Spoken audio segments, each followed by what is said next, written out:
The radio crackled with static as Colonel Morrison stared at the tactical display, his weathered face illuminated by the amber glow of the command center. 47 American soldiers were pinned down in a valley that shouldn't exist on any map, a black site operation gone catastrophically wrong. The enemy had superior numbers, elevated positions, and worst of all, time was running out. "Sir, closest air support is 3 hours minimum," Lieutenant Hayes reported, his voice tight with barely controlled panic. "The 82nd Airborne is wheels up, but they won't make it before." "Before what, Lieutenant?" Morrison's voice cut through the tension like a blade. "Before they're all dead, sir." The silence that followed was deafening.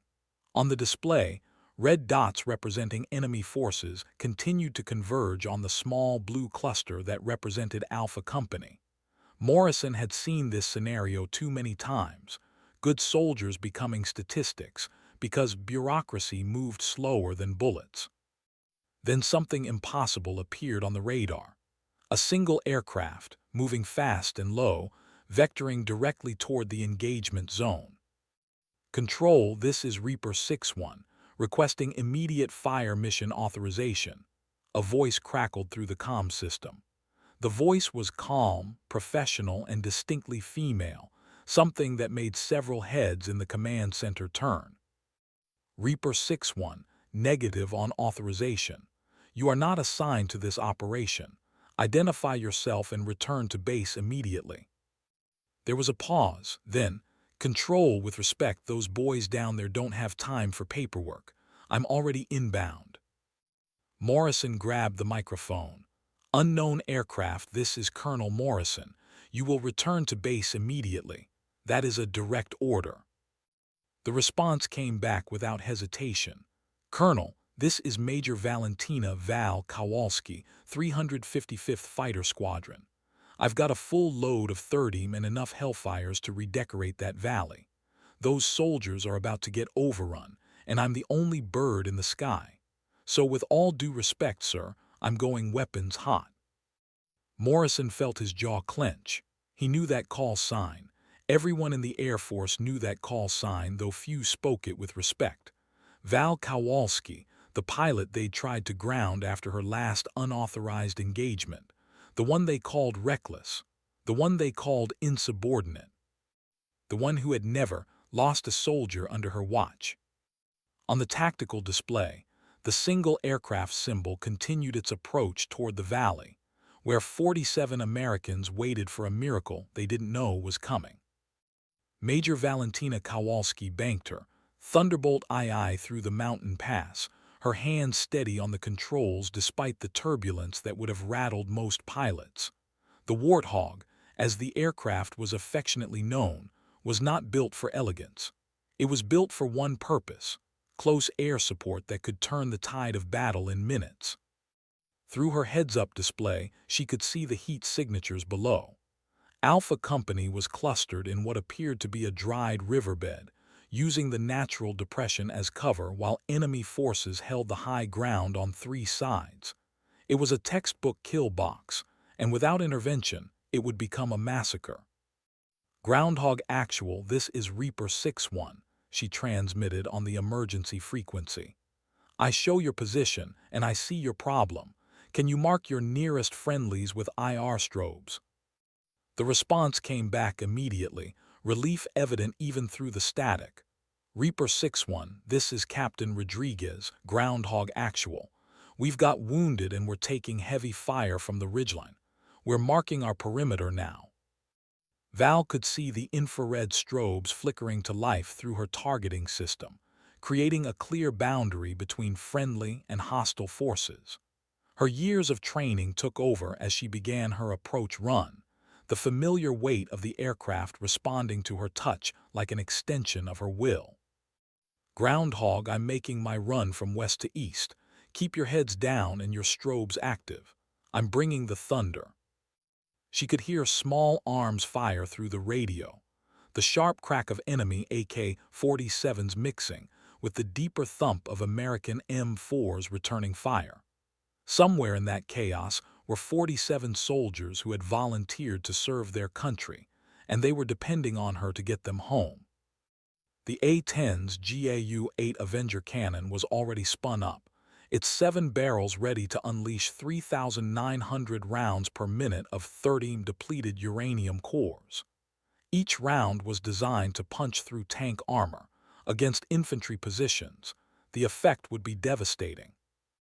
Val's targeting computer locked onto the first enemy position, a machine gun nest that had been pouring fire into Alpha Company's location. Her finger hovered over the trigger as she dove toward the target, the ground rushing up to meet her at over 400 miles per hour. In that moment, suspended between sky and earth, Major Valentina Kowalski was exactly where she belonged. Not in some Pentagon briefing room defending her previous actions, not grounded for insubordination, but here, where her skills could mean the difference between 47 families getting their sons and daughters back, or 47 flag-draped coffins. The radio in the command center erupted with chatter as the first enemy position exploded in a cloud of dust and debris. Colonel Morrison watched the tactical display update in real time, showing the immediate effect of the A-10's devastating cannon fire. "Jesus Christ," Lieutenant Hayes whispered, watching the feed from a surveillance drone circling high above the engagement zone. "She just vaporized that entire machine gun nest." Morrison said nothing, but his knuckles were white as he gripped the edge of the console. He'd read Kowalski's file after her last incident, an unauthorized close air support mission in Syria that had saved 30 Marines, but resulted in her being pulled from active rotation pending review. The Pentagon brass called it reckless endangerment. The Marines she saved called it heroic. "Groundhog Actual Splash 1, Val's voice came through clearly. "I see secondary positions on the North Ridge, adjusting fire." Reaper 6-1 confirmed Splash. "That machine gun was tearing us apart. We've got wounded who need immediate evac." "Copy, Groundhog. I'm not leaving until every one of you is safe." Morrison grabbed the microphone again. "Reaper 6-1, you are operating without authorization in violation of direct orders. Return to base immediately." There was a long pause. Then, "Colonel, I can hear those boys getting shot at. Authorization won't stop bullets, but I can. I'm staying until this is finished." The audacity should have infuriated him. By every regulation in the book, Kowalski was in direct violation of military protocol. But Morrison had been a soldier long enough to recognize something rare, a pilot who understood that sometimes the mission matters more than the rules. On the display, the A-10 was lining up for another attack run. This time, Val was targeting what appeared to be a mortar position that had been dropping rounds dangerously close to Alpha Company's perimeter. All stations, this is Reaper 6-1. Danger close fire mission, Northwest Ridgeline. Groundhog, I need you to mark your furthest extent north with smoke." Reaper 6-1, we're popping smoke now. Yellow smoke marking our northern perimeter.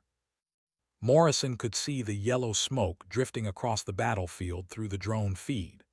The mortar position was less than 200 meters from friendly forces, a distance that required precision, beyond what most pilots could achieve under combat conditions. Val's A-10 came in low and fast, her cannon spitting fire with surgical precision. The mortar position disappeared in a shower of earth and twisted metal. Major Kowalski pulled up hard from her strafing run, her A-10 climbing steeply as she assessed the battlefield below. The enemy's numerical advantage was meaningless if they couldn't hold their positions under her relentless assault. She could see scattered figures abandoning their cover, fleeing toward the tree line as her presence turned a coordinated attack into a chaotic retreat. "Groundhog Actual, I count approximately 20 enemy personnel falling back toward the southeast valley. They're trying to regroup at what looks like a vehicle depot." Reaper 6-1 confirmed. "We can see them running. Some of our boys want to pursue, but we've got 3 critical wounded who need immediate attention." Val's jaw tightened. She'd been in this situation before. The tactical victory was within reach, but soldiers' lives hung in the balance. The choice between pressing the attack and ensuring the safety of wounded Americans was no choice at all. Groundhog negative on pursuit. Focus on your wounded. I'll handle the runners. She banked the A-10 toward the southeast, her weapons systems already acquiring targets. Through her targeting pod, she could see a cluster of vehicles, technical trucks with mounted weapons, likely the enemy's extraction point.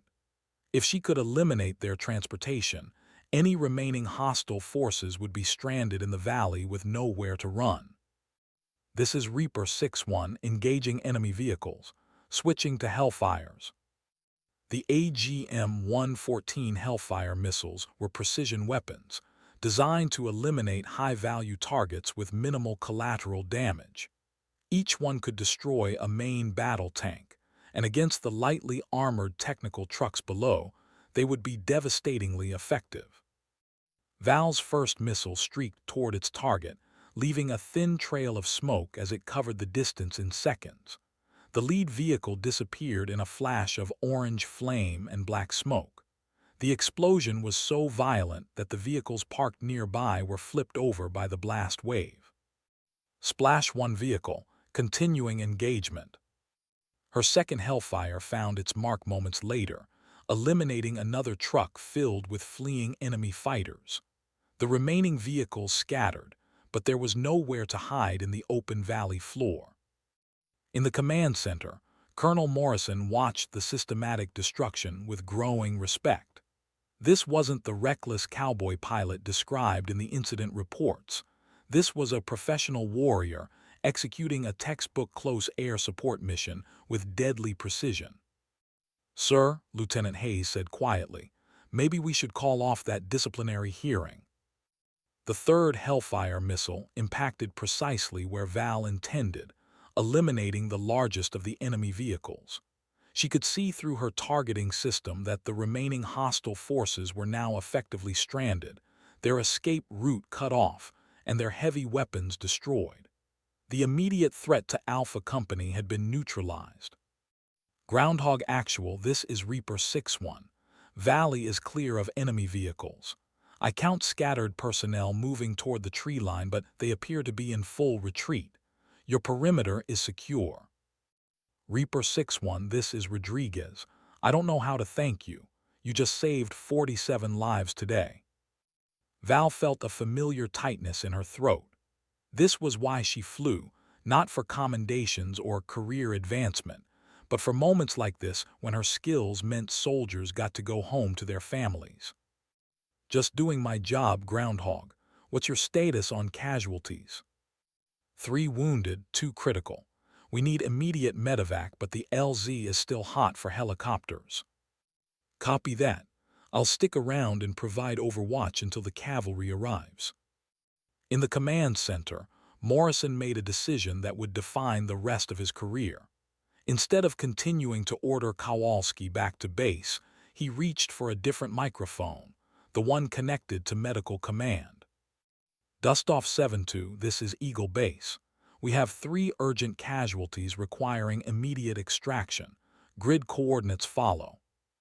Lieutenant Hayes looked at him in surprise. "Sir, the medevac helicopters won't risk it without proper air cover." Morrison's response was quiet but firm. "They've got proper air cover.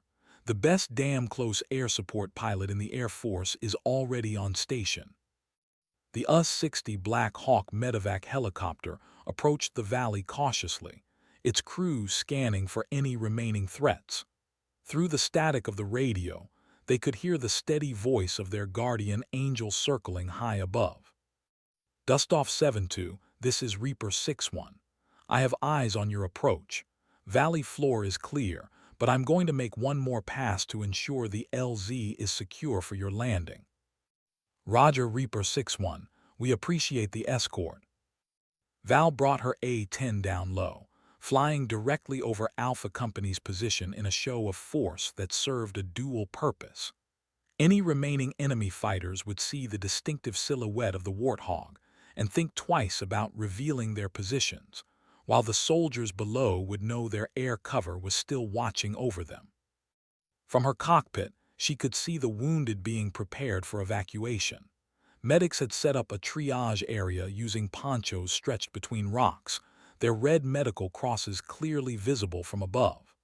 The sight reminded her why precision mattered in close air support. One misplaced round could have hit the very people she was trying to protect. Groundhog, Dustoff 7-2 is 2 minutes out. I'm going to orbit at altitude and keep watch while they extract your wounded. Copy, Reaper 6-1. Our doc says the critical patients are stable for transport thanks to the breathing room you gave us. The Black Hawk settled into the valley with practiced efficiency, its crew immediately beginning the process of loading the wounded. Val watched through her targeting system, her finger ready on the trigger in case any threats materialized.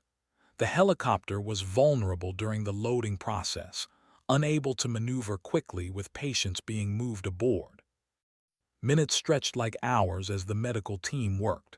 Finally, the radio crackled. Reaper 6-1, this is Dustoff 7-2. We're wheels up with 3 patients. Thanks for keeping us safe down there. Dustoff 7-2, you're clear to the south. I'll maintain overwatch until you're out of small arms range. As the Black Hawk disappeared over the southern ridge, Val felt some of the tension leave her shoulders. The immediate crisis was over, but Alpha Company was still stranded in hostile territory, waiting for the official reinforcements that were still hours away. Groundhog Actual, what's your ammunition status? Reaper 6-1, we're running low on 5.56 and completely out of 40 for the grenade launchers. We can hold our position, but if they regroup for another push. Understood, Groundhog. I've still got plenty of 30 and 2 Hellfires left. Nobody's getting through while I'm here. The A-10 Thunderbolt II was designed to loiter over battlefields for extended periods, and Val intended to use every minute of that capability. She settled into a wide orbit around the valley, her eyes constantly scanning for threats, while her radio monitored multiple frequencies for any sign of enemy movement. The sun was beginning its descent toward the western mountains, casting long shadows across the valley floor. Golden hour was approaching, a time when lighting conditions could make targets harder to identify, but also when the distinctive sound of her aircraft's twin engines would carry further in the cooling air. Eagle Base. This is Reaper 6-1 requesting permission to remain on station until ground reinforcements arrive. Colonel Morrison's response came back immediately. Reaper 6-1, permission granted. You are authorized to provide close air support until Alpha Company is safely extracted. It was the first official authorization she'd received all day, but Val noticed something in the colonel's tone, respect that hadn't been there in their earlier exchanges. Sometimes proving yourself meant breaking the rules first and asking for permission later. Through her radio, she could hear Alpha Company's soldiers talking quietly among themselves, their voices carrying the relief of men who knew they had survived something that could have ended very differently. They spoke her call sign with a reverence usually reserved for saints and heroes. Major Kowalski didn't consider herself either, but as she watched over those soldiers, she understood that some missions choose the pilot rather than the other way around. As the afternoon wore on, Val maintained her protective orbit while Alpha Company consolidated their position. The soldiers had used the respite to improve their defensive positions, dragging enemy weapons into their perimeter and establishing better fields of fire. Captain Rodriguez proved to be a competent leader, organizing his men efficiently while maintaining constant communication with their airborne guardian. Reaper 6-1, we've got movement on the eastern ridge. Looks like a small scouting party trying to get eyes on our position. Val immediately banked toward the reported contact, her targeting systems automatically focusing on the area Rodriguez had indicated. Through her high-powered optics, she could see 3 figures moving carefully along the ridgeline, carrying what appeared to be radio equipment. Groundhog, I have visual on 3 personnel with communications gear. They're trying to call in your position for another strike. Should I engage? Reaper 6-1, they're approximately 800 meters from our location. We can't reach them with small arms. The decision was tactically sound. Eliminate the spotters before they could coordinate another attack. But something made Val hesitate. Through her targeting system, she could see the 3 figures more clearly now. They were young, probably no older than the American soldiers they were threatening, carrying obsolete equipment and wearing mismatched uniforms that suggested a poorly equipped militia rather than professional soldiers. Groundhog, I'm going to make a low pass. Sometimes presence is more effective than firepower. Val brought the A-10 down to less than 500 feet, the distinctive whine of her twin turbofan engines echoing off the valley walls. The psychological effect of the Warthog's presence was legendary. The sound alone was enough to break the morale of inexperienced fighters. The 3 spotters on the ridge looked up at the approaching aircraft, and even from her cockpit, Val could see their panic. They abandoned their radio equipment and fled toward the tree line, disappearing into the dense forest within seconds. Groundhog actual, scouts have broken contact and are running for the hills. Sometimes you don't need to pull the trigger. Reaper 6-1 confirmed. That was some impressive flying. Where did you learn to use intimidation like that? Val smiled grimly as she pulled back to altitude. Afghanistan, Iraq, Syria. After a while, you learn that the most important weapon system is the one between your ears. In the command center, Colonel Morrison was reviewing Kowalski's service record for the 3rd time that day. Her file told the story of a pilot who had consistently placed mission success above career advancement, often at personal cost. 3 commendations for valor, 2 reprimands for unauthorized actions, and a success rate that was unmatched in her squadron. The afternoon sun cast long shadows across the valley as Val continued her Overwatch mission. Her fuel gauges showed she still had enough for another hour of flight time, more than enough to maintain coverage until the first elements of the relief force arrived. The A-10's legendary endurance was one of its greatest assets in situations like this. Eagle Base, this is Reaper 6-1. I've got eyes on dust clouds approaching from the south. Looks like our reinforcements are finally arriving. Reaper 6-1, confirmed. Lead elements of Bravo Company are approximately 15 minutes from Alpha Company's position. You are cleared to begin your return to base once the handover is complete. Val felt a mix of relief and reluctance. Relief that Alpha Company would soon have the support they needed, but reluctance to leave soldiers she'd been protecting for hours. It was an occupational hazard for close air support pilots. The bond formed in combat was unlike anything experienced in peacetime. Groundhog actual, this is Reaper 6-1. Your relief is inbound from the south.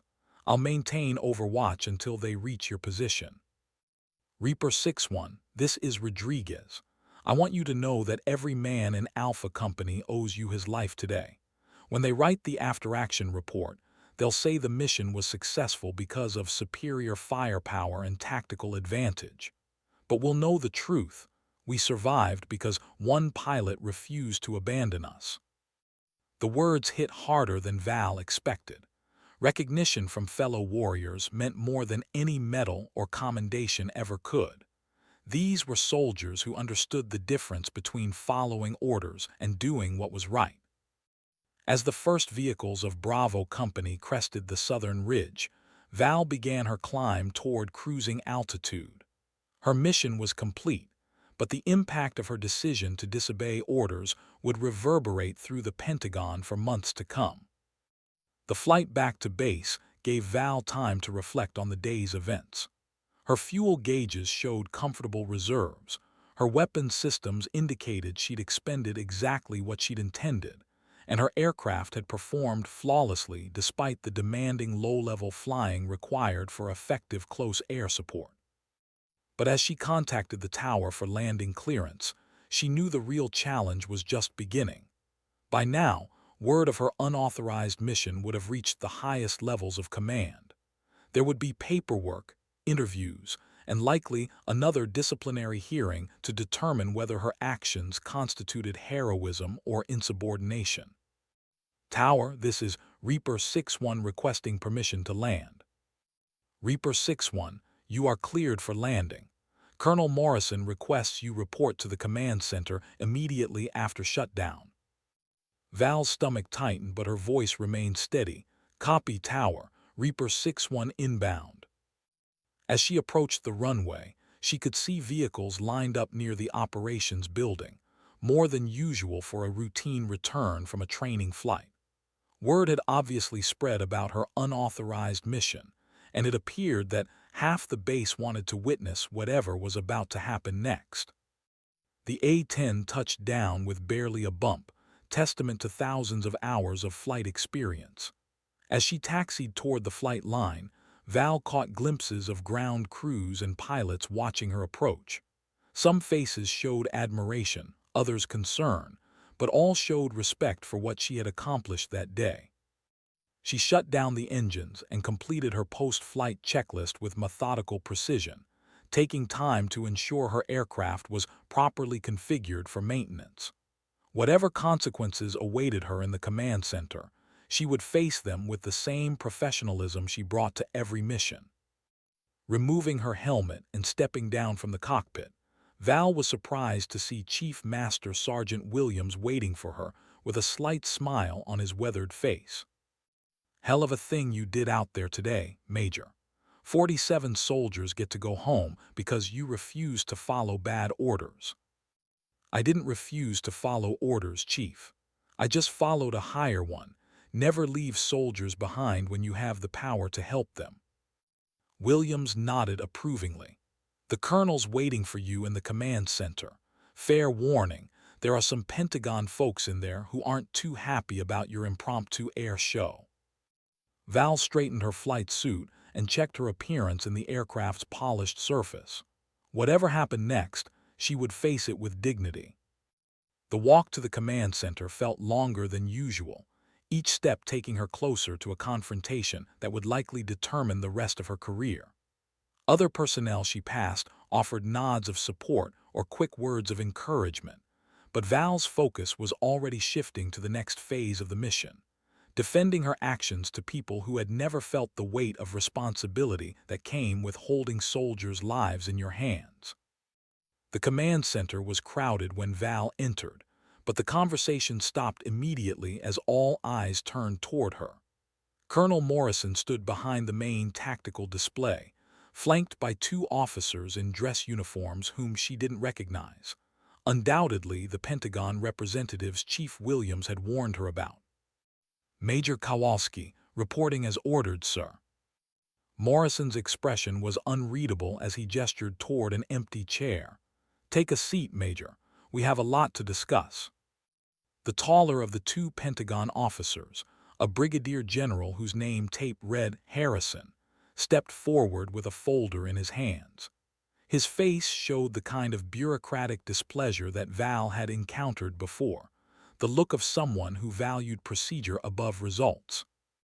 Major Kowalski, you are aware that your actions today constitute a direct violation of several military regulations, including unauthorized deviation from assigned mission parameters and failure to comply with direct orders from a superior officer. Yes, sir, I'm aware of the regulations I violated. And yet you proceeded anyway, despite explicit orders to return to base. Val met the general's gaze steadily. Sir, I had 47 American soldiers under fire with no immediate air support available. The tactical situation required immediate intervention to prevent casualties. The second Pentagon officer, a colonel whose expression seemed slightly less hostile, consulted his notes. Major, your service record shows a pattern of independent decision-making. This isn't your first disciplinary issue related to unauthorized actions. No, sir, it's not. Morrison stepped forward, and Val was surprised to see something like pride in his expression. "Gentlemen, before we continue this discussion, I think you should hear the after-action reports from Alpha Company." He gestured toward Lieutenant Hayes, who activated the main display screen. Captain Rodriguez's face appeared, obviously recorded shortly after his unit's extraction from the valley. "Major Kowalski's intervention saved 47 lives today. Without her close air support, Alpha Company would have been overrun within 30 minutes. Her precision fire eliminated multiple enemy positions while maintaining strict adherence to rules of engagement regarding civilian casualties and danger-close operations. In my 15 years as an infantry officer, I have never witnessed more professional or effective close air support." The recording continued with testimony from several of Alpha Company's soldiers, each describing how Val's actions had given them the breathing room necessary to establish proper defensive positions and evacuate their wounded. The Pentagon officers listened with growing discomfort, as it became clear that condemning Kowalski would require dismissing the unanimous praise of the soldiers she had saved. When the recordings ended, the command center was silent except for the quiet hum of electronic equipment. General Harrison closed his folder and looked directly at Val.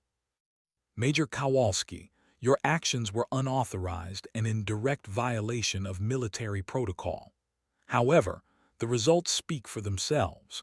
47 American soldiers are alive tonight because you chose mission accomplishment over regulatory compliance." He paused, seeming to wrestle with his next words. "The Pentagon takes a dim view of pilots who ignore direct orders, but we take an even dimmer view of losing American soldiers when air support is available. Your actions today represent the finest traditions of the United States Air Force." Val felt her breath catch. She had expected a court-martial, not commendation. Morrison stepped forward with a slight smile. "Major, effective immediately, you are reinstated to full flight status. Furthermore, I'm recommending you for the Distinguished Flying Cross for your actions today." The room erupted in applause from the assembled personnel, but Val remained focused on the larger implications of what had happened. Her career had been saved not by following regulations, but by having the courage to break them when the situation demanded it. As the formal proceedings concluded and the Pentagon officers prepared to leave, General Harrison approached Val privately. His demeanor had softened considerably from the stern disciplinarian who had entered the room. "Major, off the record, what you did today reminds me why I joined the Air Force 30 years ago.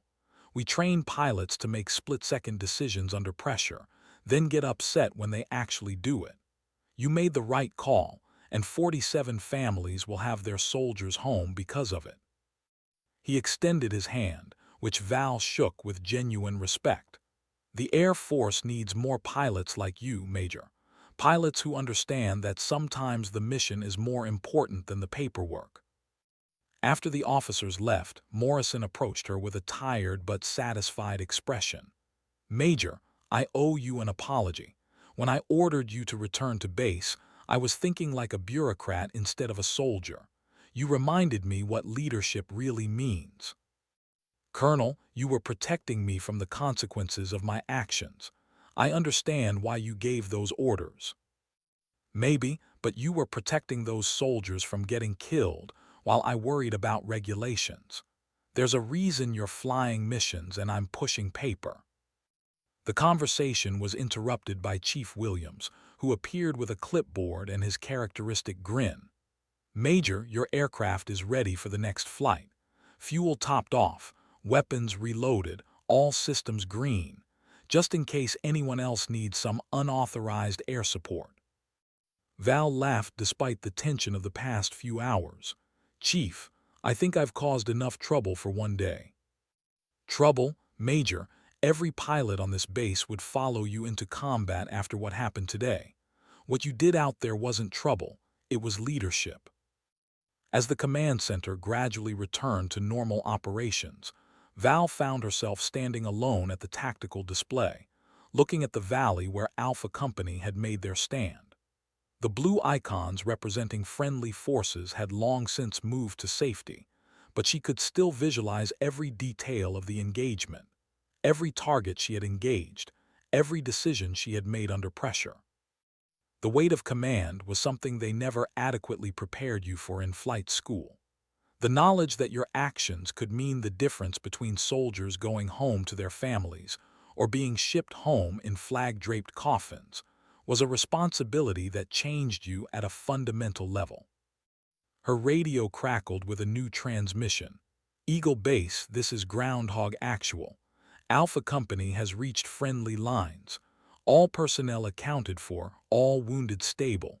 Please pass our thanks to Reaper 61. She's welcome in our foxhole any time.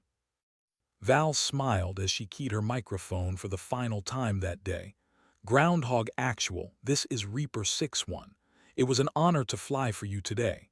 Bring your boys home safe. As she walked toward the exit, Val reflected on the events that had transformed an ordinary training flight into a career-defining moment. She had entered the cockpit that morning as a pilot under investigation for insubordination.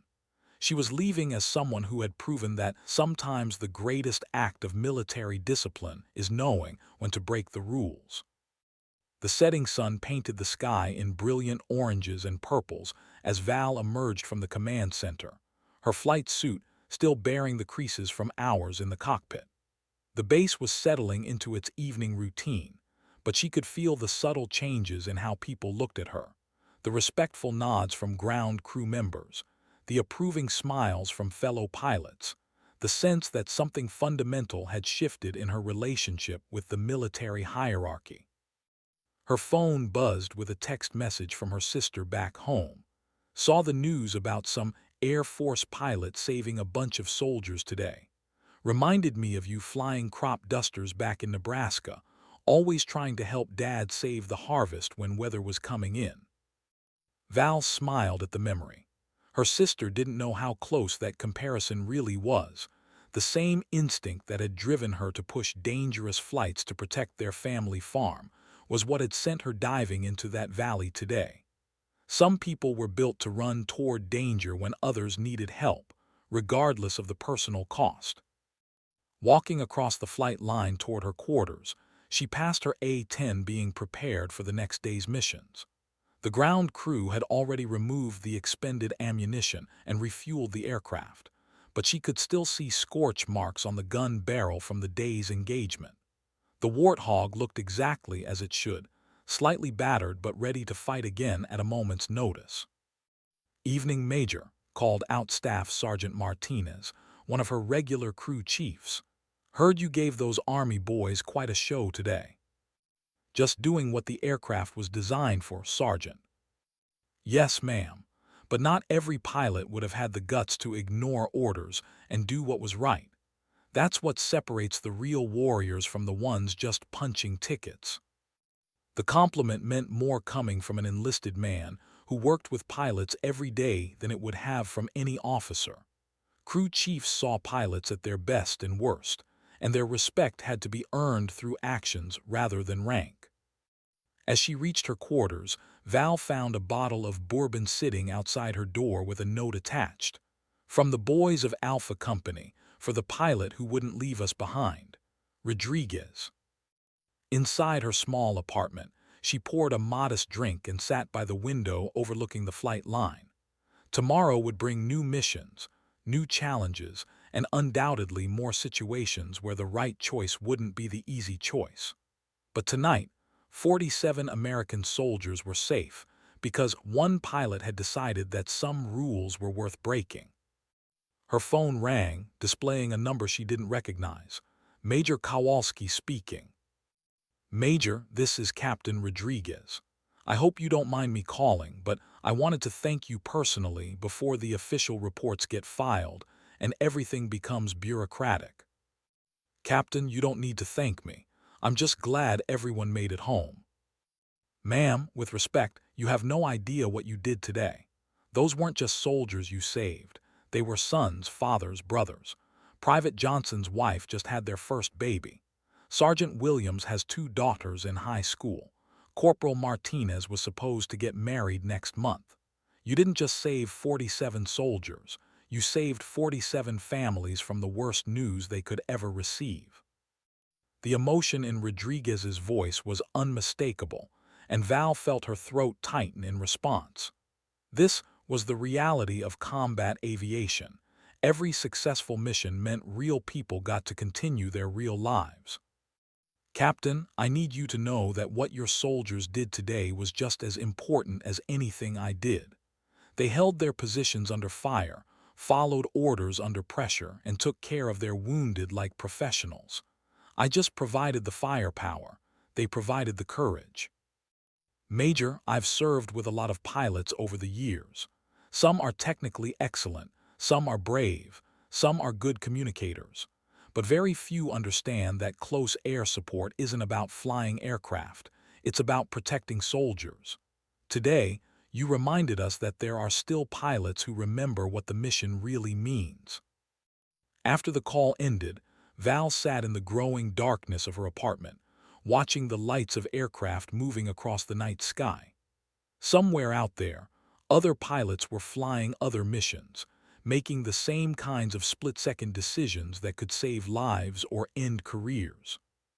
She thought about the young pilots just arriving at the squadron, eager to prove themselves but uncertain about how to balance regulations with results. Her actions today would become part of the squadron's unofficial curriculum, a case study in leadership under pressure that would influence decisions for years to come. The bourbon was smooth and warming, a perfect end to a day that had tested every skill she developed over 15 years of military aviation. Tomorrow, she would return to the cockpit with renewed purpose and the knowledge that sometimes the most important missions are the ones nobody plans for. As she prepared for bed, Val's last thought was of the soldiers of Alpha Company, safe tonight because one pilot had chosen mission accomplishment over career preservation. It was a choice she would make again without hesitation, because that's what warriors do. They protect those who cannot protect themselves, regardless of the personal cost. The next morning dawned clear and crisp, perfect flying, weather that promised another day of training missions and routine flights. But as Val suited up in the squadron-ready room, she could sense that nothing would ever be quite routine again. The other